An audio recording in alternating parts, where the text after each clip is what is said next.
अब मैं एक जिक्र करके अपनी बात को पूरा समाप्त करूंगा। सामान्य तौर पर 3 कृषि सुधार कानूनों की बात इस समय ज्वलंत मुद्दा है, लेकिन मैं धन्यवाद देना चाहूंगा प्रतिपक्ष के सभी मेंबर्स को भी। उन सब ने किसान आंदोलन पर भी चिंता की। किसान आंदोलन के लिए जो सरकार को कोसना आवश्यक था उसमें भी कोई कंजूसी नहीं की और कानूनों को काले कानून भी जोर देकर कहा। लेकिन मैं आजाद साहब और आनंद भाई आपको बताना चाहता हूं कि मैं किसान यूनियन से भी 2 महीने तक यही पूछता रहा कि कानून में काला क्या है, एक मुझे बताओ तो मैं उसको ठीक करने की कोशिश करूं। लेकिन मुझे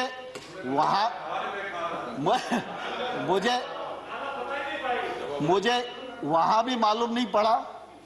और जब प्रतिपक्ष के मेंबर्स ने भी, दीपेंद्र भाई आपका भी भाषण मैंने सुना, तो मैंने गौर से सुना कि कानून खराब है, कानून को रिपील कर दीजिए, वो हो ही जाएंगे और ऐसा वैसा सब लोगों ने अपनी बात की और करना भी चाहिए उन्हें। लेकिन कानून के प्रावधान को यह किसान के प्रतिकूल है, यह कम से कम किसी ने बताने की कोशिश नहीं की। मैं सर आपके सामने ही बैठा हुआ था। दूसरा, मैं सभापति महोदय आपके माध्यम से आग्रह करना चाहता हूं कि हम लोगों ने ट्रेड एक्ट बनाया। ट्रेड एक्ट में यह प्रावधान किया कि एपीएमसी के बाहर जो एरिया होगा वो ट्रेड एरिया होगा। वो किसान का घर भी हो सकता है, वो किसान का वेयर हाउस भी हो सकता है, उसका खेत भी हो सकता है। कोई भी व्यक्ति किसी भी स्थान के लिए किसी भी कीमत पर किसान वहां से अपने उत्पादन को बेच सकने के लिए स्वतंत्र है। यह हमारा एक्ट इजाजत देता है। एपीएमसी के बाहर अगर कोई ट्रेड होगा तो उस पर किसी भी प्रकार का ना तो राज्य का टैक्स लगेगा ना केंद्र का टैक्स लगेगा। अब एपीएमसी के भीतर राज्य सरकार का टैक्स है, एपीएमसी के बाहर केंद्र सरकार का एक्ट है। केंद्र सरकार का एक्ट टैक्स को खत्म करता है और राज्य सरकार का जो एक्ट है वो टैक्स देने के लिए बाध्य करता है। तो मैं आपके माध्यम से किसानों को भी पूछना चाहता हूं और विशेष रूप से पंजाब के किसानों को भी पूछना चाहता हूं।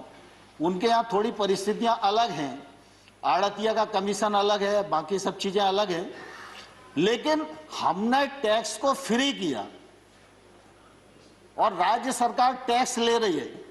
तो जो टैक्स ले रहा है और लगा रहा है और बढ़ा रहा है, आंदोलन उसके खिलाफ होना चाहिए या जो टैक्स फ्री कर रहा है उसके खिलाफ होना चाहिए। लेकिन अब देश में उल्टी गंगा बह रही है और मैं सभापति महोदय आपके माध्यम से किसान बंधुओं को भी कहना चाहता हूं और प्रतिपक्ष के मित्रों को भी कहना चाहता हूं, भारत सरकार नरेंद्र मोदी जी का नेतृत्व पूरी तरह किसानों के प्रति प्रतिबद्ध है, किसानों के प्रति समर्पित है। किसान आंदोलन के लिए हम लोगों ने लगातार उनको सम्मान देने की कोशिश की है, 12 बार ससम्मान बुलाकर बातचीत की है। एक शब्द भी हमने उनके बारे में इधर उधर नहीं बोला, संवेदनशीलता के साथ विचार किया है। लेकिन हमने ये जरूर कहा है कि आप प्रावधान में कहां गलती है विनम्रता पूर्वक हमारा ध्यान आकर्षित करिए। हमने जो उनकी भावना के अंतर्गत जिन बिंदुओं को चिन्हित किया जा सकता था उनको भी चिन्हित करके बताया कि हमको आपकी लगती है कि आपको यह शंका है कि एपीएमसी खत्म हो जाएगी, तो हम इस पर विचार करते हैं। एपीएमसी खत्म नहीं होगी।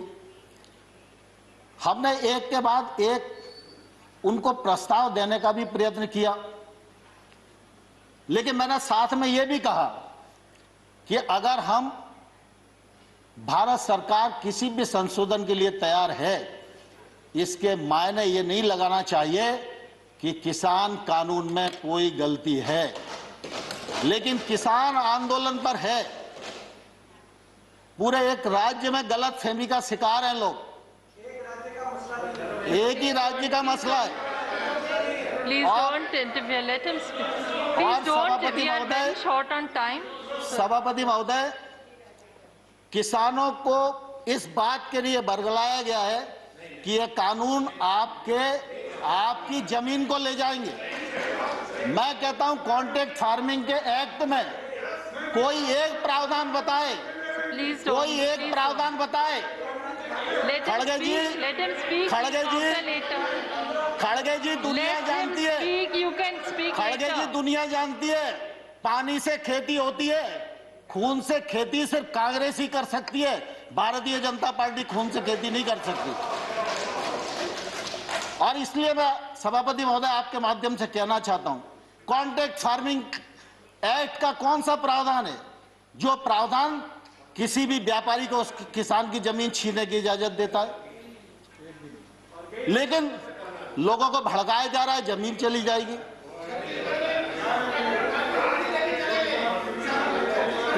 No, please, no comments from either side. No comments, please. Let the honorable minister speak.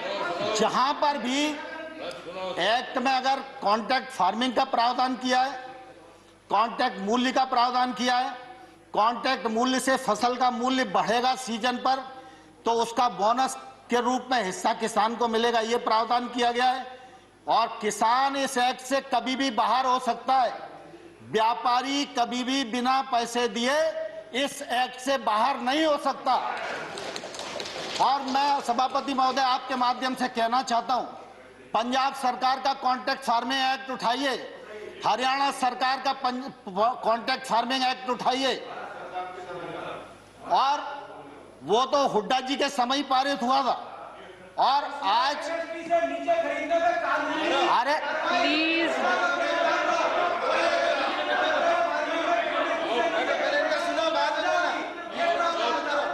excuse me, please, he is not yielding. He is not yielding, so please. Dipendra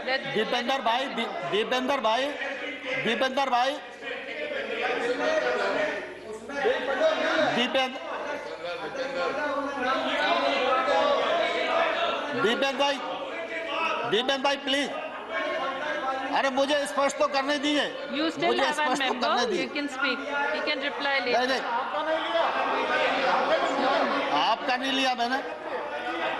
माननीय सभापति महोदय, मैं स्पष्ट करना चाहता हूं कि इन राज्यों के अभी लगभग 20-22 राज्य ऐसे हैं जिसमें कॉन्ट्रैक्ट फार्मिंग ने के लिए नया एक्ट बनाया है या उन्होंने एपीएमसी में शामिल किया है। नहीं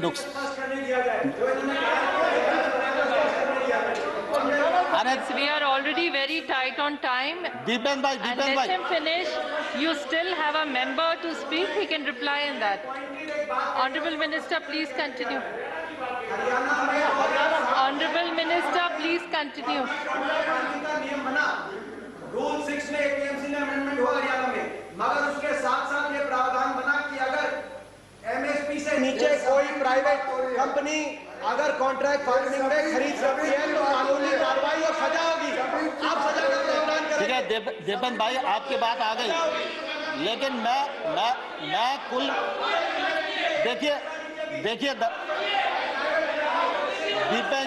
दीपेंद्र जी सवाल इसका नहीं है कि उस एक्ट में क्या लिखा है, सवाल इसका है कि कॉन्ट्रैक्ट फार्मिंग एक्ट है या नहीं है, और कॉन्ट्रैक्ट फार्मिंग एक्ट कब बना, और उस कॉन्ट्रैक्ट फार्मिंग एक्ट में अगर किसान गलती करेगा तो किसान को जेल जाना पड़ेगा। ये प्रावधान पंजाब के एक्ट में, और ये पंजाब सरकार के एक्ट में, और जो भारत सरकार ने एक्ट बनाया है उसमें किसान कभी भी बाहर हो सकता है।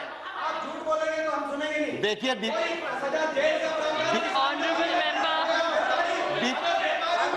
दीपेंद्र जी, मैं ये एक्ट बता सकता हूं आपको, पंजाब सरकार का एक्ट बता सकता हूं।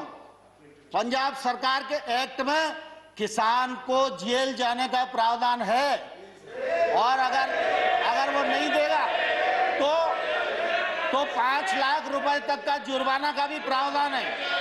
लेकिन भारत सरकार का एक्ट, हरियाणा की बात कर रहे हैं कि किसी और एक्ट की बात कर रहे हैं? नहीं, मैं पंजाब की बात कर रहा हूँ। हाँ, कॉन्ट्रैक्ट फार्मिंग मैंने कहा पंजाब सॉरी, आप हरियाणा। पंजाब की बात कर रहे हैं, हरियाणा की बात कर रहे हैं, तो ये कंफ्यूज होकर बोल रहे हैं। ऐसे तो भूपेंद्र सिंह हुड्डा जी की कमेटी की रिपोर्ट थी जिसमें उन्होंने कहा था एपीएमसी को समाप्त करो, उस बात को अगर इंकार करो तो बताओ। So, Honorable Minister, एपीएमसी को समाप्त करो और ये पंजाब में हुड्डा जी, अब Honorable एक minute, Dipen ji,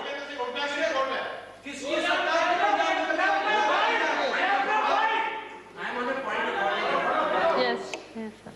When any reference has to be made to a person और state or a state Under which and the individual rule? person Under which rule is are not you present putting up here. the point of order? and about a report Sarvati, under which is neither an official report nor a government report.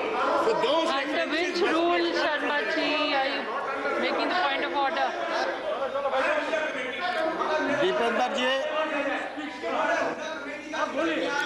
Hasn't given the Dipen ji rule. Please, Dipen ji please. Honorable Minister,